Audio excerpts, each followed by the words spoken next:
Hello friends and welcome. Today I will show you how to create this absolutely astonishing I bought flower.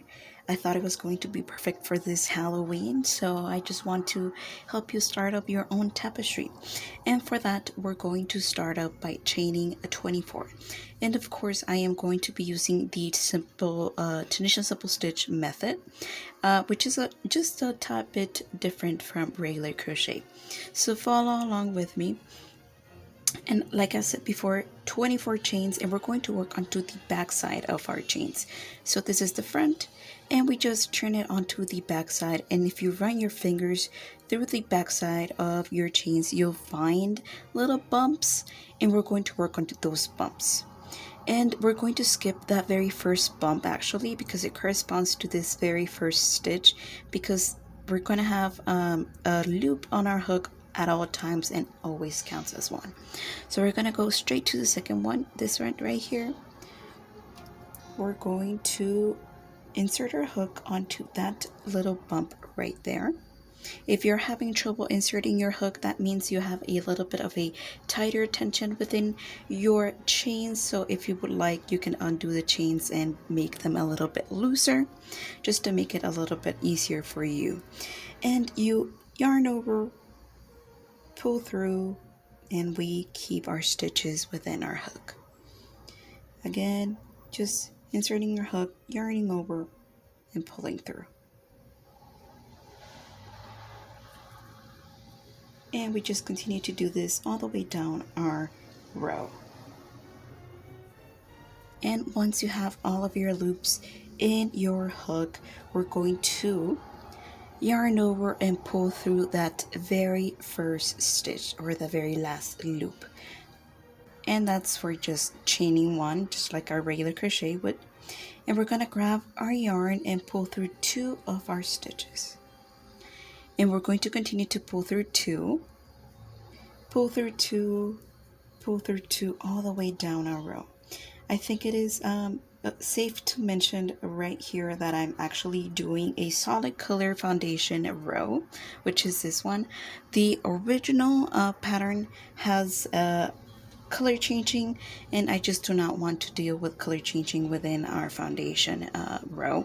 And of course, needless to say, that Tunisian simple stitch has a very unique thing where we go forwards and we go backwards within one row.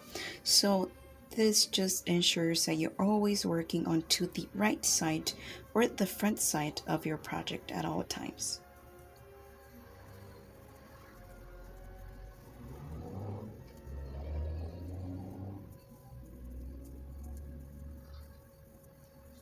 Now that we're going to continue with our second row, we're going to show you, or I'm going to show you, how to do the repeat for the rest of this project.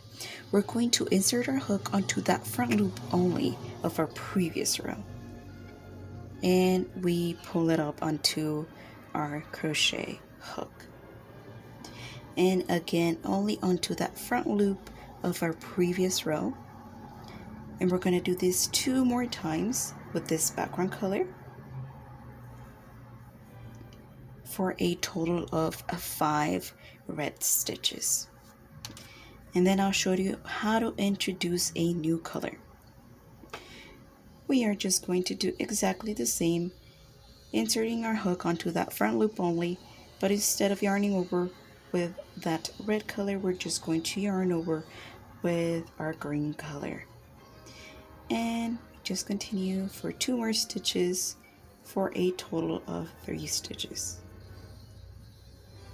And then we're going to drop our green. We're going to once again pick up our red and do 2 more stitches, always ensuring that this back piece of yarn is nice and loose. And now we're going to drop our red, we're going to pick up our green, and we're going to do 2 more stitches, just like this.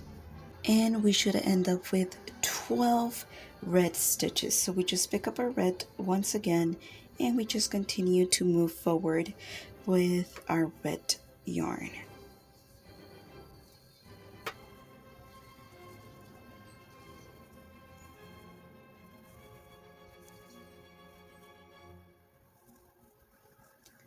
And once again, for our return pass, we're going to chain 1 onto the very last stitch, always chaining 1 onto the very last stitch.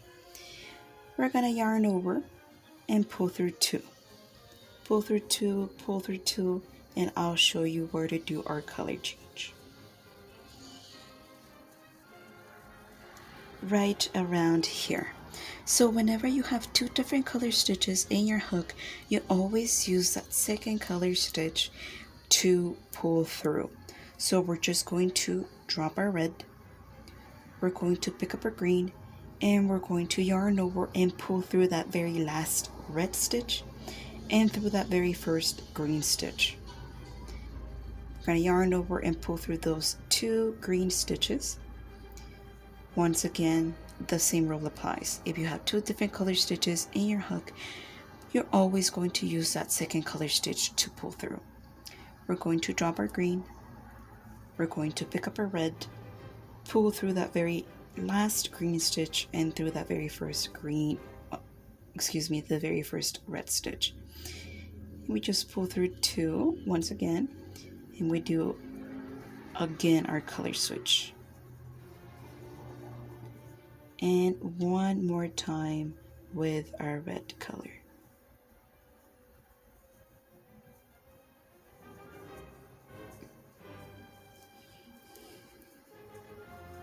This is actually where I leave the explanation.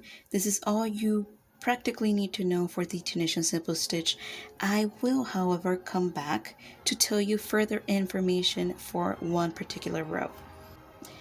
In our original pattern, as you can see in row 8, we have an immediate color switch. But that means is that we have to start with a green color onto this loop right here, because this counts as 1. And I'll show you right now. I'll actually meet you back. Just do the next 7 rows on your own and you'll be good to go, because this is actually pretty, self-explanatory. I will teach you how to change those colors. So now for the beginning of row number 8, since we want this green to be, of course, the very first stitch for our very next row. Remember that rule that I told you about, that if you have 2 different color stitches, you always use that second color stitch? Well, it overrides right here at the very edge of our row, because we're going to continue with that very first color. We're going to yarn over and we're going to pull through. And this essentially ensures that our very next stitch is actually the color that we want. In this case, we just move along with our next color. We're just going to insert our hook, yarn over and pull, and as you can see, that just ensures that our very first stitch is the color that we want. And we just continue to do what we've been doing. And of course, now to actually leave this explanation here, I always leave down below in the description the Pinterest pin that I'm following, or of course you can always take a screenshot of the picture on screen.